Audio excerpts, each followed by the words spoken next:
या good evening friends. आज हम एक बहुत ही इम्पॉर्टेंट टॉपिक के बारे में डिस्कस करेंगे जो कि हमारे सीटेट के एग्ज़ाम के पॉइंट ऑफ व्यू से काफ़ी इम्पॉर्टेंट है। RT act 2009। इसको जानने से पहले हम थोड़ा सा इसके हिस्ट्री के बारे में जान लेते हैं कि इसके पीछे की कहानी क्या है, कैसे आरटी 2009 आया। ठीक है। जो महात्मा गांधी थे वो हमेशा से हमारे बेसिक एजुकेशन पे जोर दिया करते थे। ठीक है ना।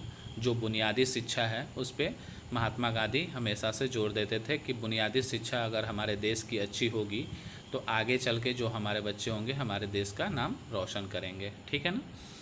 तो गांधी जी ने ये बात कही। फिर उसके बाद 18 मार्च 1910 को गोपाल कृष्ण गोखले, ठीक है, इन्होंने फ्री और कंपलसरी एजुकेशन प्राइमरी लेवल के लिए प्रस्ताव रखा। ठीक है ना, ब्रिटिश गवर्नमेंट के सामने, क्योंकि उस समय देश आज़ाद हुआ नहीं था 1910 में, तो ब्रिटिश गवर्नमेंट उस समय राज करती थी। तो गोपाल कृष्ण गोखले जो थे ये ब्रिटिश गवर्नमेंट के सामने बोले कि फ्री और कंपलसरी एजुकेशन कम से कम प्राइमरी लेवल तक दिया जाए, लेकिन ब्रिटिश गवर्नमेंट उस समय इनकी बातों को नहीं मानी। ठीक है। उन्होंने इनका प्रस्ताव जो था, जो भी मतलब ये कहना चाहते थे, उनको उनका रिफ्यूज़ कर दिए। ठीक है ना, माने नहीं उनकी बात। तो फिर उसके बाद फ्रेंड्स क्या हुआ कि काफ़ी स्ट्रगल करते गए हम लोग। ठीक है। और करीब 100 साल के नियर अबाउट, या 100 साल से थोड़ा सा ज़्यादा, तब जाके हम लोग को एक ये कानून मिला, आरटी एक्ट 2009। अब आरटी राइट टू एजुकेशन हम लोग को 2009 में आके मिला। अब इसके बारे में थोड़ा सा हम लोग डिस्कस करते हैं। आर्टिकल 45 जो था हमारा, ठीक है ना, जिसमें डायरेक्टिव प्रिंसिपल नीति निर्देशक तत्व जिसको कहा जाता है, तो ये जो भी सारे एजुकेशन से रिलेटेड जितने भी हम लोग के नियम थे वो सब उसी में थे, आर्टिकल 45 में। आरटी 2009 आने से पहले जो भी था सब आर्टिकल 45 में था। तो जब आरटी 2009 आया हमारा, तो इसमें क्या किया गया कि जो आर्टिकल 45 में चीज़ें थी उसमें से निकाल के बहुत सारी चीज़ें आरटी 2009 में डाली गई, यानी राइट टू एजुकेशन 2009 में निकाल के डाल दी गई। अब देखिए फ्रेंड्स, ये जो आरटीई है, राइट टू एजुकेशन, इसका जो भी प्रोसेस था उसके बारे में थोड़ा सा हम लोग डिस्कस कर लेते हैं। हो सकता है कि एग्ज़ाम के पॉइंट ऑफ व्यू से ये भी इम्पॉर्टेंट हो। ठीक है। और आगे जब हम पढ़ेंगे तो उसमें भी बहुत सारे क्वेश्चन पूछे जाते हैं सीटेट में। तो पहले कोई भी चीज़ बनाने से पहले उसका एक रफ़ आइडिया लिया जाता है। ठीक है। तो रफ़ ड्राफ्ट बनाया गया 2005 में। ठीक है। रफ़ ड्राफ्ट एक बनाया गया 2005 में। फिर उसके बाद कैबिनेट में पास कराया गया 2 जुलाई 2009 को। ठीक है फ्रेंड्स। उसके बाद राज्यसभा में 20 जुलाई 2009 को पास कराया गया। फिर उसके बाद राज्यसभा से लोकसभा गया, लोकसभा 4 अगस्त 2009 को। और फिर उसके बाद लोकसभा से कहा जाता है प्रेसिडेंट के पास। प्रेसिडेंट क्या करते हैं, उस पर लास्ट सिग्नेचर करते हैं, उसके बाद पास हो जाता है। ठीक है फ्रेंड्स। उस समय गवर्नमेंट जो थी वो कांग्रेस की थी। ठीक है। और उस समय जो हमारे प्राइम मिनिस्टर थे डॉक्टर मनमोहन सिंह जी थे। ठीक है। तो इन्होंने राइट टू एजुकेशन को 2009 में लागू कराया। ठीक है। अब फ्रेंड्स हम लोग इसमें कुछ बात कर लेते हैं। जो चैप्टर इसमें था, इसमें जो अध्याय थे वो 7 थे। ठीक है। आरटी एक्ट 2009 में। और ब्लॉक कितने थे, यानी खंड 38 थे। ठीक है। तो ये कुछ हम लोग बेसिक चीज़ के बारे में पढ़े हैं जो आरटी 2009 में इतना था। ठीक है फ्रेंड्स। आइए हम थोड़ा सा और डिस्कस करते हैं इसके बारे में। जो हमारा आर्टिकल 45 पहले जो था नीति निर्देशक तत्व के अंतर्गत, ये जब आरटी 2009 बना तो इसमें से बहुत सारी चीज़ें आरटी 2009 में चली आई। ठीक है। अब आरटी 2009 में आई तो हमारा 86 अमेंडमेंट हुआ। ठीक है। और आर्टिकल 21A बना, जिसमें कि हम लोग को बच्चों को फंडामेंटल राइट्स मिला। 6 to 14 ईयर्स के जो भी बच्चे थे, 6 से लेके 14 साल तक के बच्चों को फ्री और कंपलसरी एजुकेशन दिया गया। ठीक है फ्रेंड्स। तो इसके बारे में हम लोग आइए आगे थोड़ा विस्तार से इसके बारे में जानते हैं। ये जो आरटी 2009 है ये हमारे देश में लागू कब से हुआ, 1 अप्रैल 2010 को। ठीक है। 2005 से स्टार्ट हुआ बनना, ठीक है, और 2009 तक बन के तैयार हो गया था, ठीक है। और लागू कब हुआ, इम्प्लीमेंट कब कराया गया इसको, 1 अप्रैल 2010 को इसका इम्प्लीमेंट हुआ। तो ये क्वेश्चन पूछ लिया जाता है कि लागू कब हुआ, ठीक है। तो आप ये ध्यान रखेंगे कि 2009 तक बन के सारी चीज़ें तैयार हो गई थी और 1 अप्रैल 2010 से क्या हुआ, लागू हो गया, ठीक है। अब 1 अप्रैल 2010 से जब लागू हुआ तो हमारा जो 86 अमेंडमेंट था, ठीक है, जिससे हमारा आर्टिकल 45 था, पहले हमारा आर्टिकल क्या था, आर्टिकल 45 में ये सारी चीज़ें थी। तो आर्टिकल 45 से जब 86 अमेंडमेंट होके 21A हमारा आर्टिकल बना, तो इसमें ये जो हमारा फ्री और कंपलसरी एजुकेशन है, ये हमारा क्या हो गया, फंडामेंटल राइट्स हो गया, ठीक है ना। और फंडामेंटल राइट्स आप जानते हैं कि क्या होता है, ठीक है ना। ये बच्चों का अधिकार हो गया कि वो क्या करेंगे, 6 से 14 साल तक बच्चे जो होंगे वो फ्री और कंपलसरी एजुकेशन लेंगे, उससे कोई वंचित नहीं कर सकता इन लोग को, ठीक है। अब देखिए फ्रेंड्स, इसमें और क्या कहा गया है, थोड़ा सा और हम इसके बारे में पढ़ते हैं। ये जो हमारा RT 2009 जो आया, तो भारत में जब आया तो भारत कौन सा देश था, 135वें नंबर का देश था जिसने राइट टू एजुकेशन को क्या किया, लागू किया, ठीक है ना।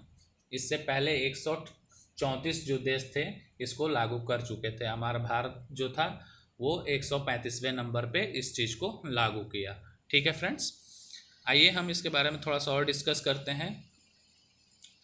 फ्रेंड्स, यहाँ पे एक क्वेश्चन कभी कभी पूछ लिया जाता है, द RT ऑफ PWD यानी person with disability until 18 years of age is laid down under a separate legislative PWD act, person with disability act. यानी कहने का मतलब ये है कि जो लोग पर्सन विथ डिसेबिलिटीज़ मतलब कि जो लोग थोड़ा डिसेबल्ड होंगे, ठीक है ना, जो फिज़िकली या मेंटली जो डिसेबल्ड होंगे, तो उनका जो एज एरिया होगा, जो 6 से 14 साल तक छूट दिया गया है फ्री और कंपलसरी एजुकेशन में, वो बढ़ के कितने तक हो जाएगा, 18 साल तक हो जाएगा, ठीक है। उनके लिए क्या होगा, 18 साल तक होगा।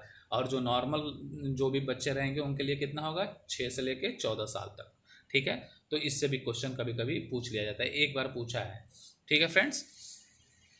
और यहाँ जो आपका जो आर्टिकल 45 था उसमें जो बहुत सारे चीज़ें निकाल के RT 2009 में आई थी, तो जो हमारा आर्टिकल 45 था उसमें जो चीज़ बची रह गई, उसमें क्या क्या चीज़ बचा है इसके बारे में भी हम लोग डिस्कस करेंगे। लेकिन यहाँ वहाँ से जो निकल के आई RT 2009 में, तो उसमें क्या हुआ, जब हमारा फंडामेंटल राइट्स बन गया, ठीक है, फ्री एंड कंपलसरी एजुकेशन हर एक बच्चे को, तो उसमें पेरेंट्स की भी कुछ ड्यूटी हो गई। पेरेंट्स की ड्यूटी ये हो गई कि पेरेंट्स जो भी हैं वो अपने बच्चे को, ठीक है ना, वो अपने बच्चे को स्कूल तक पहुंचाएंगे, वो उनका कर्तव्य हो गया, ठीक है ना। अगर ऐसा नहीं करते हैं कोई पेरेंट्स, तो जो आर्टिकल 51A के तहत ये सारी चीज़ें हुई थी लागू, ठीक है, कि पेरेंट्स की क्या है, ड्यूटी है कि वो अपने बच्चे को क्या कराएं, इनरोल कराएं या एडमिट कराएं स्कूल में, ठीक है ना। उनका दायित्व तो बनता है, उनका कर्तव्य बनता है। कौन से आर्टिकल के तहत, आर्टिकल 51A के, ठीक है, या कह सकते हैं। आइए फ्रेंड्स, और थोड़ा सा हम इसके बारे में जानते हैं। अब थोड़ा सा ये इम्पॉर्टेंट पॉइंट है, इसके बारे में हम लोग डिस्कस करें। प्राइमरी जो स्कूल है उसमें टीचर और स्टूडेंट का रेशियो होता है। फ्रेंड्स, आप जानते हैं कि हमारी अगर क्लास में जो बच्चे हैं और टीचर है, जो ये आपका है प्राइमरी जो है, प्राइमरी में जो टीचर होगा 30 बच्चों पे एक टीचर होगा, ठीक है फ्रेंड्स, 30 बच्चों पे एक टीचर को रखा जाएगा। और एलिमेंट्री में यानी जो 6 to 8 होता है उसमें एक टीचर रहेगा और स्टूडेंट कितने रहेंगे, 35 रहेंगे, यानी 35 बच्चों पे एक टीचर रहेगा। अब देखिए फ्रेंड्स, जो स्कूल होते थे वो काफ़ी पहले क्या होता था, बच्चे तो ऐसे ही पढ़ने में उनका मन नहीं लगता था, तो क्या किया गया कि बच्चों के लिए स्कूल जो था काफ़ी दूर दूर होता था, तो बच्चों क्या करते थे, कभी कभी बंक मार देते थे, जाते नहीं थे स्कूल, कि स्कूल दूर है, जाने आने में उनका एनर्जी लॉस होता था। तो सरकार देखी कि इनरोलमेंट क्या हो रहा है, कम हो रहा है सरकारी स्कूल में बच्चों की, बच्चे पढ़ नहीं पा रहे हैं। ठीक है फ्रेंड्स, यहाँ पे हम प्राइमरी स्कूल में टीचर और स्टूडेंट के रेशियो के बारे में बात करेंगे कि कितने बच्चे पे कितने टीचर रहेंगे। ठीक है ना। तो जो प्राइमरी स्कूल होता है जो कि 1 से लेकर 5 तक होता है, उसमें एक क्लास में 30 बच्चे होंगे और एक टीचर होगा। ठीक है, यानी 30 स्टूडेंट और 1 टीचर, यानी 30 बच्चों पे एक टीचर वहाँ पे होगा। ठीक है। और फ्रेंड इसके बारे में थोड़ा सा और मैं बता दूं, पहले क्या होता था, स्कूल काफ़ी दूर दूर होते थे बच्चे से, जैसे बच्चे का घर जहाँ है उससे काफ़ी दूर स्कूल होते थे, तो बच्चों का क्या होता था, बच्चे जा नहीं पाते थे, काफ़ी दूर पड़ता था, तो बच्चे थक जाते थे और रोज़ रोज़ क्या करते थे, स्कूल नहीं जा पाते थे। तो सरकार देखी कि बच्चों को काफ़ी दिक्कत हो रही है, बच्चे स्कूल नहीं जा पा रहे हैं, बच्चों का एनरोलमेंट कम है स्कूल में, तो सरकार ने क्या किया कि स्कूल को ही पास करना स्टार्ट किया। तो अब जो प्राइमरी स्कूल है आपको 1 किलोमीटर के रेडियस में मिलेगा। रेडियस समझ रहे हैं ना, कि 1 किलोमीटर चारों तरफ से, कि ऐसा रहे कि चारों तरफ से 1 किलोमीटर के रेंज में क्या हो, वो स्कूल हो, ताकि बच्चे क्या कर सकें, आसानी से आ सकें और पढ़ सकें। ठीक है, यही हमारा एलिमेंट्री में चले जाएंगे, जो हमारा उच्च प्राथमिक होता है जो 6 से 8 तक होता है, उसमें क्या होता है, टीचर एक और स्टूडेंट जो होते हैं वो कितने होते हैं, 35, यानी 35 बच्चों पे एक टीचर रखा जाता है। ठीक है, और उसका रेडियस क्या होता है, 3 किलोमीटर के अंदर में होना चाहिए। ठीक है, आपका 6 to 8 जो एलिमेंट्री होता है। ठीक है, आइए फ्रेंड्स अब थोड़ा सा हम लोग टीचर के बारे में जानते हैं कि वो कितना, कम से कम कितना दिन उनको पढ़ाना चाहिए। ठीक है, तो प्राइमरी स्कूल में जो टीचर का जो वर्किंग डेज़ है 1 to 5 क्लास यानी प्राइमरी का, तो 200 डेज़ होना चाहिए। 200 working days for 1 to class 5th यानी प्राइमरी लेवल। ठीक है, यानी जो हमारा प्राइमरी लेवल पे है 200 घंटा क्या होना चाहिए, 200 दिन क्या होना चाहिए, कम से कम काम करना चाहिए एक टीचर को। ठीक है, यही हमारा एलिमेंट्री में क्या हो जाता है, 6 to 8 क्लास में क्या हो जाता है, 220 वर्किंग डेज हो जाता है। ठीक है, तो ये हमारा होता है। इसके बाद आइए हम आवर पे चलते हैं।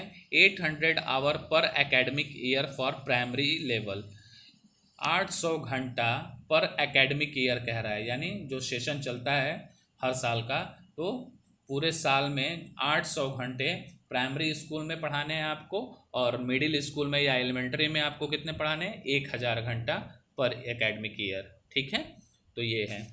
फिर ये minimum hour per week for teacher, तो 45 आवर्स, यानी एक हफ्ते में अगर कोई टीचर कितने घंटे पढ़ाएगा, कम से कम 45 घंटे। ठीक है, कम से कम 45 घंटे। आइए थोड़ा सा और इसके बारे में जानते हैं। प्राइमरी स्कूल जो है उसमें क्या होता है कि जैसे एक प्राइमरी स्कूल में क्या होता है, 30 बच्चों पे एक टीचर होता है, तो उसी तरह यहाँ पे लिखा हुआ है admitted children up to 60, number of teacher required 2, यानी अगर बच्चे 60 तक होंगे तो कितने टीचर की रिक्वायरमेंट होगी, 2 टीचर की। ठीक है ना, यानी एक टीचर 30 लड़कों पे। ठीक है ना, यानी 30 बच्चों पे एक टीचर और 60 बच्चों पे 2 टीचर। उसी तरह आपका 61 से 90 तक रहेंगे तो 3 टीचर, 91 से 120 तक रहेंगे बच्चे तो 4 टीचर, और 150 से अगर ज़्यादा होते हैं बच्चे तो उसमें कितने होंगे, 5 टीचर होंगे और एक हेडमास्टर होंगे। ठीक है, तो ये चीज़ आप लोग ध्यान रखिएगा, कभी कभी क्वेश्चन पूछ दिया जाता है। उसी तरह एलिमेंट्री में ले लीजिएगा कि एक में 35 होंगे, एक टीचर पे 35 बच्चे पे एक टीचर, तो उसी के हिसाब से आप निकाल लीजिएगा। ठीक है, तो ये एलिमेंट्री का हो गया आपका। अब आइए फ्रेंड्स हम थोड़ा सा आरटीई एक्ट के बारे में थोड़ा सा और जान लेते हैं। आरटीई एक्ट जो हमारा लागू हुआ उसमें एसएमसी एक करके बनाया गया। एसएमसी मतलब स्कूल मैनेजमेंट कमेटी एक बनाई गई। उस कमेटी में कौन कौन से लोग रहते थे, ये कमेटी क्यों बनाई गई, इसके बारे में हम लोग डिस्कस करेंगे। ये जो एसएमसी बनाया गया आरटीई एक्ट के तहत, इसमें ये बताया गया कि ये स्कूल मैनेजमेंट जो कमेटी है, इसमें कमेटी में कौन कौन रहेंगे, टीचर रहेगा और जो बच्चे के पेरेंट्स हैं वो लोग रहेंगे। इसमें क्यों रखा गया ये एसएमसी, इस वजह से रखा गया कि जो बच्चे कमज़ोर हैं, जो बच्चे अच्छे से किसी विषय में कमज़ोर हैं या कोई अच्छे से क्या हो रहा है कि कोई अच्छे से पढ़ नहीं पा रहे हैं, तो पेरेंट्स और टीचर के आपसी संबंध, आपसी मेल मिलाप से पता चलता था कि बच्चा कहाँ कमज़ोर है। टीचर क्या करता था, उनके बच्चों को बताता था कि आपका बच्चा यहाँ ये सब्जेक्ट में कमज़ोर है, इसमें मेहनत करना है, ठीक है। या जो जो भी अभिभावक होते थे घर पे, वो बता देते पढ़ नहीं रहा है, क्या प्रॉब्लम है। तो ये सारे चीज़ों क्या की जाती थी, डिस्कस की जाती थी। बच्चों की जो भी मतलब पढ़ाई से रिलेटेड जो भी कमियां थी वो क्या की जाती थी, मतलब शेयर की जाती थी, ताकि बच्चे क्या करें, अच्छे से इम्प्रूव कर सकें हर क्षेत्र में, ठीक है ना। तो ये सारी चीज़ें थी। अब देखिए आरटी एक्ट में एक बात ये भी कही गई कि अगर किसी बच्चे को स्कूल में एडमिशन लेना है तो वहाँ के जो भी प्रिंसिपल हैं या जो भी हेडमास्टर हैं या जो भी टीचर हैं, वो क्या करेंगे, वो कभी भी कास्ट सर्टिफिकेट और बर्थ सर्टिफिकेट उनसे नहीं मानेंगे, ठीक है ना। कास्ट सर्टिफिकेट और बर्थ सर्टिफिकेट कभी नहीं मानेंगे उनसे, ठीक है, जो भी बच्चे हैं। अगर बच्चे के पास कोई डॉक्यूमेंट नहीं है फिर भी बच्चे को क्या करना है, इनरोल करना है, आपको एडमिशन लेना है, चाहे बच्चे के पास कोई कागज़ हो या ना हो, आपको एडमिशन लेना है तो लेना है। एक बात और आरटीई में कहा गया, आरटीई में ये भी कहा गया कि बच्चा जो है 6 साल की उम्र में पहली क्लास में उसका एडमिशन होता है। अगर बच्चा 6 साल की उम्र में नहीं आता है पहली क्लास में एडमिशन करने में, मान लीजिए कि 10 साल में आता है या 11 साल में आता है, तो 10 साल में अगर बच्चा आएगा तो कौन से क्लास में आएगा, कक्षा 5 में आएगा वो। तो कक्षा 5 में आएगा तो उसका एडमिशन आपको क्लास 5 में ही करना है, एज के हिसाब से ही आपको एडमिशन करना है। ये नहीं कि वो 10 साल बाद आया, पीछे का भले से नहीं पढ़ा है, 1 2 3 4 नहीं पढ़ा है, लेकिन उसका एडमिशन कहाँ होगा, 5 ही में होगा। अब ये होता है कि उसका एडमिशन तो एज के हिसाब से 5 में कर लिया गया, लेकिन ये होता है कि पीछे का वो क्या किया, पढ़ा नहीं है। तो उसके लिए ये टीचर का दायित्व बनता है कि वो अपनी रिस्पॉन्सिबिलिटी लें, और क्या चलाया जाता है, एक ब्रिज कोर्स चलाया जाता है, ठीक है ना, जिसको हम लोग सेतु बोलते हैं, सेतु पाठ्यक्रम बोलते हैं, ठीक है ना। ब्रिज कैरिकुलम या ब्रिज कोर्स चलाया जाता है, ठीक है। जो बच्चों को क्या किया जाता है, जो पीछे की चीज़ें छूटी रहती हैं उनको क्या किया जाता है, कवर अप किया जाता है, ठीक है। और बच्चों का एडमिशन उनके एज के हिसाब से ही कराया जाता है, ठीक है। और आरटीई में कहा गया कि सिर्फ पढ़ाई ही स्कूल में आपको बच्चे के साथ नहीं कराना है, उनको एक्स्ट्रा कैरिकुलर एक्टिविटीज़ भी कराना है, यानी खेल कूद भी कराना है, और भी बहुत सारी जो चीज़ें हैं जो स्कूल में कराई जाती हैं खेल के माध्यम से, या प्रयोगशाला, या और भी बहुत सारी चीज़ें, मतलब ओवरऑल डेवलपमेंट बच्चे का कराना है आपको, ठीक है। तो ये सब आरटीई 2009 के अंतर्गत बहुत सारी चीज़ें थी। 6 से लेके 14 वर्ष तक के बच्चों को फ्री एंड कंपलसरी एजुकेशन, जो कि हमारा फंडामेंटल राइट्स बनाया गया आर्टिकल 21A के तहत, ठीक है। 84 अमेंडमेंट था, ठीक है। ये सब क्वेश्चन पूछे जाते हैं। आपका आरटीई एक्ट लागू कब हुआ, ठीक है। तो आरटीई एक्ट लागू हुआ था कब, 1 अप्रैल 2010 को। तो ये सब क्वेश्चन पूछा जाता है। प्राइमरी स्कूल का जो स्कूल का कितने किलोमीटर के अंदर में स्कूल होना चाहिए, तो 1 किलोमीटर के अंदर में रेडियस होना चाहिए, ठीक है, प्राइमरी स्कूल का। और मिडिल स्कूल का 3 किलोमीटर के अंदर में होना चाहिए। तो ये सारी चीज़ें हैं। इसमें अगर कोई डाउट होगा आपको तो आप कमेंट सेक्शन में पूछ सकते हैं। Okay friends, thank you very much.